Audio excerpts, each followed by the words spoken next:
इसलिए गुल्ली को बार बार स्कूटर से उतरने की जरूरत नहीं पड़ेगी। इस वजह से पिज्जा जल्दी जल्दी डिलीवर हो जाएगा।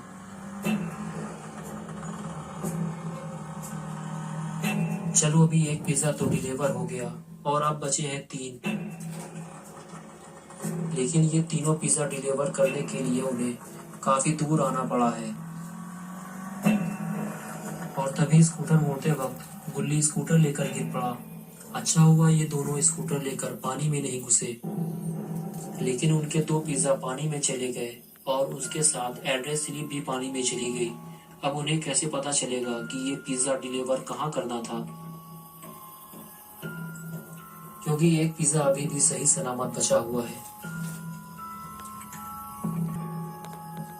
लेकिन तभी गुल्ली गुल्ली को किसी के फुसफुसाने की आवाज सुनाई दी। दोनों उस तरफ देखने लगते हैं कि देखो, उधर कोई खड़ा है। वो जो भी है उसका कद काफी बड़ा था, लेकिन अजीब बात तो ये थी कि उसकी दोनों आंखें ही नहीं थी। और फिर वो अचानक गायब हो गया। गुल्ली गुल्ली बिना डरे ही अपना आखिरी पिज्जा डिलीवर करने चल दिए, क्योंकि आज हैलोवीन की रात है। हो सकता है कि कोई इन दोनों के साथ प्रैंक कर रहा हो। कुछ दूर चलने के बाद इन्हें मालूम पड़ा कि यहाँ जितने भी घर हैं वो सारे ही वीरान पड़े हुए हैं, क्योंकि यहाँ कोई रहता ही नहीं है। अब ये पिज्जा डिलीवर कहाँ करना है इन्हें कैसे मालूम पड़ेगा, क्योंकि जिस पर्चे में एड्रेस लिखा हुआ था वो तो पानी में गिर गई।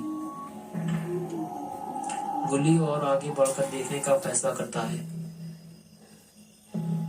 कोई तो आसपास जरूर रहता होगा, लेकिन दूर दूर तक उन्हें कोई इंसान नजर नहीं आता।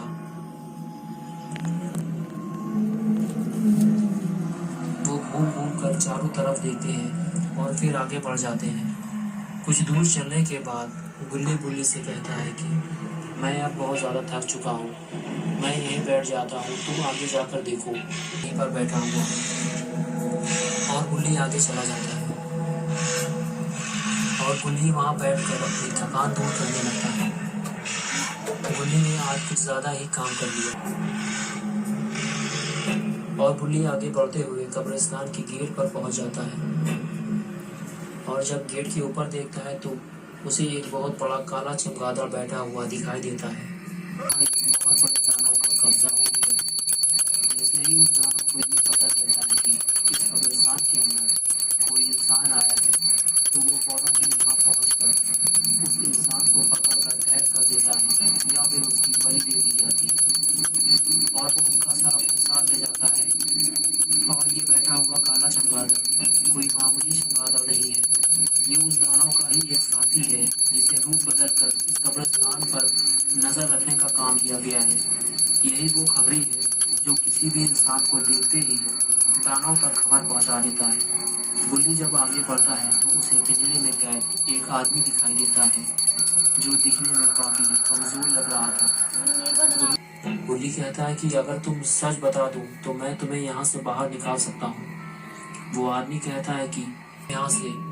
गुल्ली उस तरफ देखने लगता है तो उसे दूर से आते हुए कुछ लोग दिखाई देते हैं, जो इसी तरफ ये देख कर दानव इनके पास आ जाता है और दोनों को देखकर बहुत ही ज्यादा खुश हो जाता है।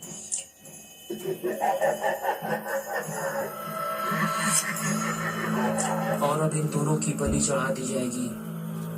गुल्ली तो बिना किसी वजह के ही इस झंझट में फंस गया है, लेकिन तभी गुल्ली को भी पकड़ लिया जाता है और अब इन तीनों की बलि दी जाएगी।